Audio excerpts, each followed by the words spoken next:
نحمدک ونستعینک نصلی ونسلم علی رسولک۔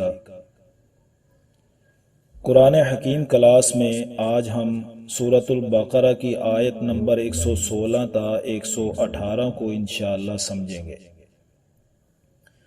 دیکھیے آیت نمبر 116 کی طرف، وَقَالُوا اتَّخَذَ اللَّهُ وَلَدًا، اور انہوں نے کہا کہ اللہ نے اولاد بنا لی ہے، یعنی حضرت عزیر علیہ السلام کو اللہ کا بیٹا یہودی مانتے ہیں، اور عیسائی کہتے ہیں کہ اللہ تعالیٰ نے حضرت عیسیٰ علیہ السلام کو اپنا بیٹا بنا لیا ہے، اور مشرکین مکہ کہتے ہیں کہ فرشتے اللہ کی بیٹیاں ہیں۔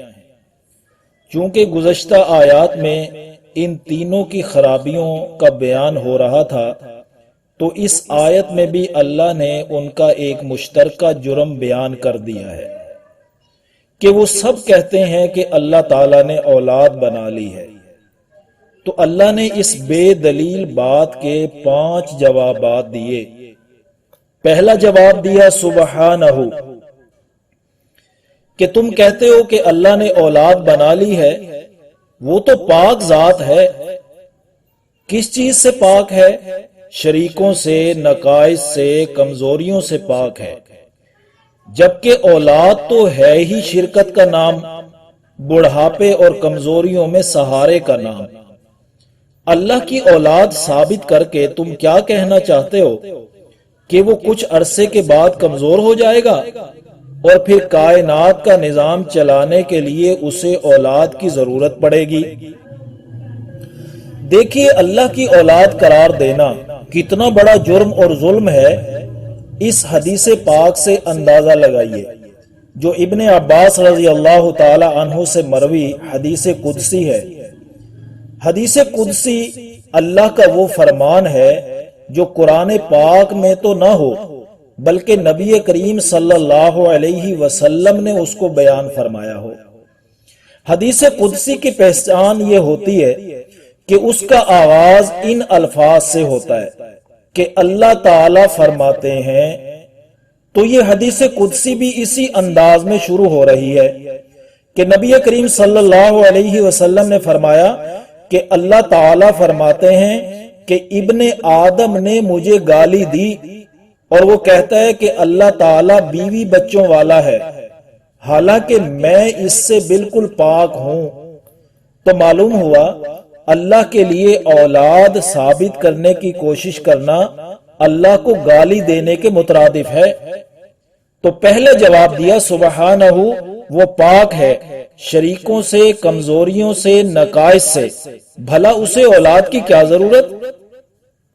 جواب نمبر 2، بل لہ ما فی السماوات والارض، بلکہ اسی کا ہے جو کچھ آسمانوں میں ہے اور جو کچھ زمین میں ہے، یعنی کائنات کی تمام مخلوقات اسی کی مملوک ہے، وہ سب کا اکیلا مالک ہے۔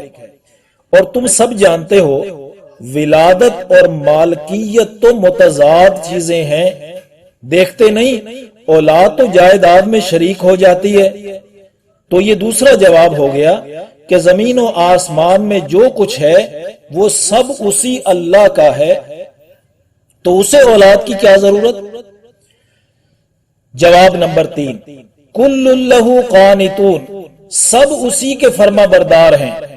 جو کچھ بھی زمین و آسمان میں ہے، فرشتے، انبیاء، اولیاء، اور اس کے علاوہ جتنے بھی مخلوقات اور فضاؤں میں یہ گلیکسیز، کہکشائیں، ان کہکشاؤں میں موجود سورج، چاند اور دیگر سیارے سب اسی کے فرما بردار ہیں۔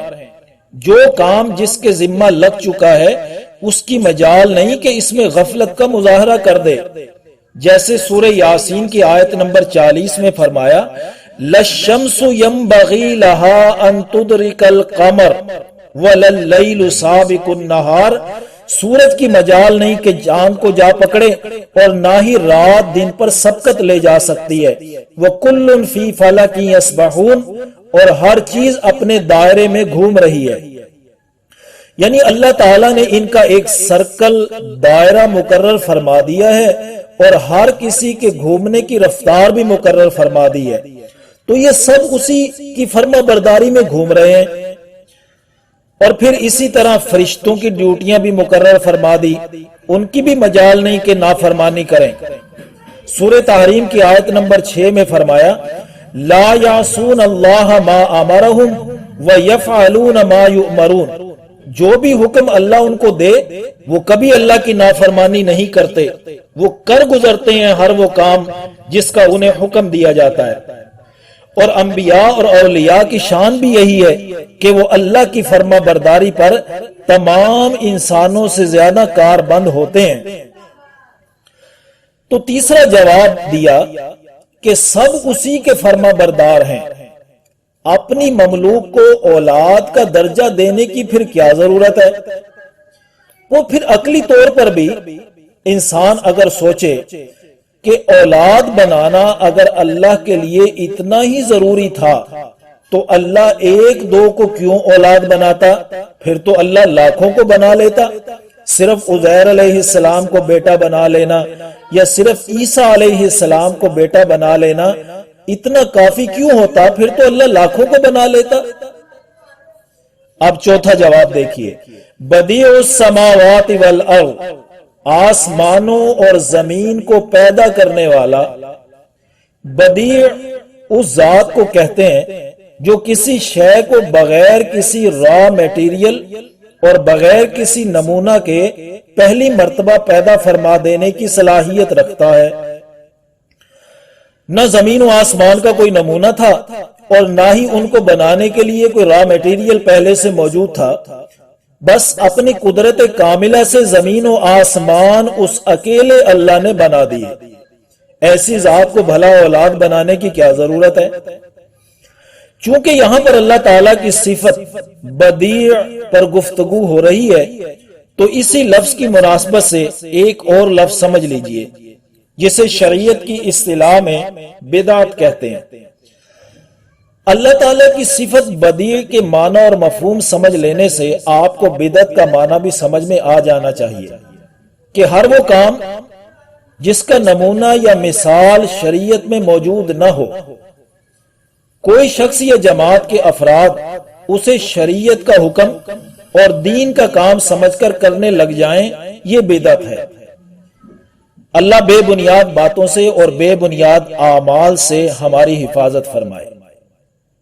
یہ چوتھا جواب ہو گیا کہ وہ ذات عالیہ اتنی باکمال ہے کہ زمین و آسمان کو بغیر نمونے اور بغیر مثال کے پہلی مرتبہ پیدا کر دیا ہے، اس کو بھلا اولاد بنانے کی کیا ضرورت ہے؟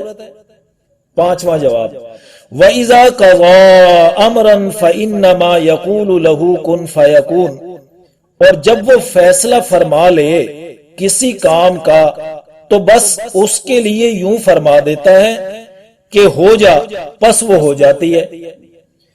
یہ مثال دینا کہ وہ فرماتے ہیں ہو جا بس وہ ہو جاتی ہے، اس کا مطلب یہ نہیں کہ اللہ کو یہ کہنا پڑتا ہے پھر کوئی چیز وجود میں آتی ہے، بلکہ کسی بھی چیز کے فوراً وجود میں آنے کو مثال سے سمجھا دیا، ورنہ اللہ تو جس چیز کا فیصلہ اور ارادہ کرتے ہیں تو وہ تو بلا روک ٹوک وجود میں آ جاتی ہے۔ تو جس قادر مطلق ذات کو کسی بھی چیز کو وجود دینے کے لیے کہنے کی بھی حاجت اور ضرورت نہ ہو، اس کو کیا ضرورت باقی رہ جاتی ہے کہ وہ اپنی مخلوق میں سے کسی کو اپنی اولاد بنا لے؟ تو یہ اللہ نے ان کے اس قول پر کہ اللہ نے اولاد بنا لی ہے، اس پر اللہ نے 5 جوابات دے کر ان کے اس نظریے کو رد فرما دیا۔ اگلی آیت کو دیکھیے، وَقَالَ الَّذِينَ لَا يَعْلَمُونَ، اور لا علم لوگوں نے کہا، لَوْلَا يُكَلِّمُنَ اللَّهُ، کیوں نہیں اللہ ہم سے باتیں کرتے، کہ ہم سے خود فرما دیں کہ یہ ہمارے رسول صلی اللہ علیہ وسلم ہیں اور یہ قرآن پاک ہماری کتاب ہے۔ او تأتینا آیا، یا کیوں نہیں آتی ہمارے پاس کوئی نشانی، یعنی کوئی نشانی کوئی دلیل ایسی آتی جس سے ہم آپ صلی اللہ علیہ وسلم کو سچا مان لیتے۔ اس کا جواب دیا، کذالک قال الذین من قبلہم مثل قولہم، اسی طرح کی بات ان سے پہلے کے لوگوں نے کہی، پہلے لوگوں کی بات جو ہم سورۃ البقرہ کی آیت نمبر 55 میں پڑھ چکے ہیں۔ بنی اسرائیل نے موسیٰ علیہ السلام سے کہا تھا لن نؤمن لک حتی نری اللہ جہرا، ہرگز ہم آپ پر ایمان نہیں لائیں گے یہاں تک کہ ہم اللہ کو ظاہری طور پر نہ دیکھ لیں۔ تو تشابہت قلوبہم، ایک جیسے ہو گئے ہیں ان کے دل، ضد و عناد اور ہٹ دھرمی میں ایک جیسے ہیں۔ قد بینا الآیات لقوم یوقنون، بے شک ہم بیان کر چکے ہیں نشانیاں یقین کرنے والوں کے لیے، یعنی جو نشانیاں اور دلائل ہم بیان کر چکے ہیں، جن لوگوں نے یقین کرنا ہوتا ہے نا، وہ دلائل ان کے لیے کافی ہیں۔ تو یہاں تک آج ہم اپنی بات کو پورا کر چکے، اگلی آیات کے لیے انشاءاللہ اگلی نشست میں گفتگو کریں گے۔